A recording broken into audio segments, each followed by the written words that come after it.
পরিষ্কার পরিচ্ছন্নতা ও দক্ষ বর্জ্য ব্যবস্থাপনা ব্যবস্থার জন্য বিশ্বে জাপান বেশ পরিচিত। যারা প্রথমবার সেখানে ঘুরতে যান তারা অনেকটাই অবাক হন কিভাবে দেশটি এত পরিষ্কার পরিচ্ছন্ন। তবে অবাক করা বিষয় হচ্ছে দেশটির রাস্তাঘাটে কোনো জায়গায় ডাস্টবিন দেখা যায় না।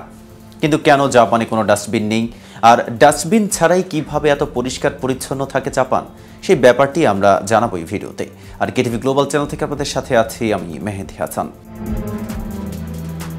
জাপানে ডাস্টবিন না থাকার প্রথম কারণ হচ্ছে নিজের আবর্জনা বহনের সংস্কৃতি। জাপানিদের একটি নিজস্ব ধর্ম আছে, তা হলো শিন্তো।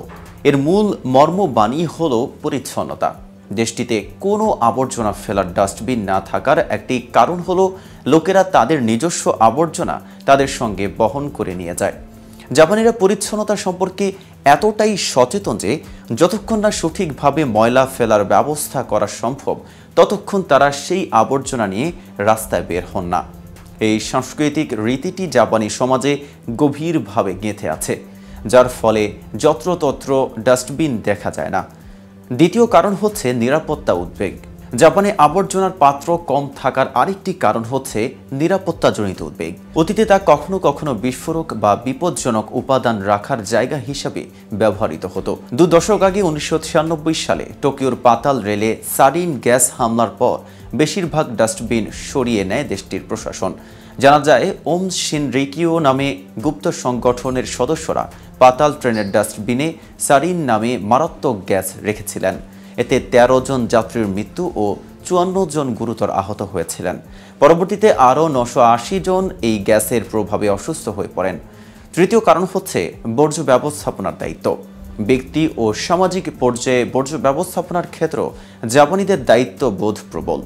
এর মানে হলো যে জাপানিরা নিজেরাই আবর্জনা বাছাই করে যতটা সম্ভব পুনর্ব্যবহারযোগ্য করে বিপজ্জনক উপকরণগুলি সঠিক জায়গায় ফেরত পাঠান। অনেক ক্ষেত্রে বর্জ্য সংগ্রহকে সরকারি দায়িত্ব বলে এড়িয়ে না গিয়ে ব্যক্তি বা সামাজিক গোষ্ঠী নিজেরাই ব্যবস্থা করেন। জাপানের বর্জ্য হ্রাস এবং ব্যবস্থাপনায় সাফল্যের চাবিকাঠি এটাই। চতুর্থ কারণ হচ্ছে কার্যকর বর্জ্য ব্যবস্থাপনা ব্যবস্থা। জাপানিরা যে কোনো পুরনো জিনিসকেই পুনর্ব্যবহারযোগ্য করায় বিশ্বাসী। প্লাস্টিক বর্জ্যের ব্যবস্থাপনা সংস্থার তথ্য অনুসারে জাপানের 77% প্লাস্টিক পুনর্ব্যবহারযোগ্য করা হয়। বর্জ্য নিষ্কাশনে কঠোর নিয়মকানুন রয়েছে এবং অনেকটা সাবধানে বাছাই এবং নির্ধারিত স্থানে সংগ্রহ করা হয়। এতে জনসম্মুখে ডাস্টবিনের প্রয়োজনীয়তা অনেকটা কমে গেছে, কারণ জাপানিরা জানে তাদের বর্জ্য কোথায় ফেলতে হবে। সামগ্রিকভাবে বর্জ্য ব্যবস্থাপনার ক্ষেত্রে জাপানের দৃষ্টিভঙ্গি অন্যান্য দেশের মানুষের কাছে অস্বাভাবিক মনে হতে পারে, তবে দেশকে পরিষ্কার রাখতে এবং আবর্জনা কমাতে তাদের এমন উদ্যোগ অত্যন্ত কার্যকর।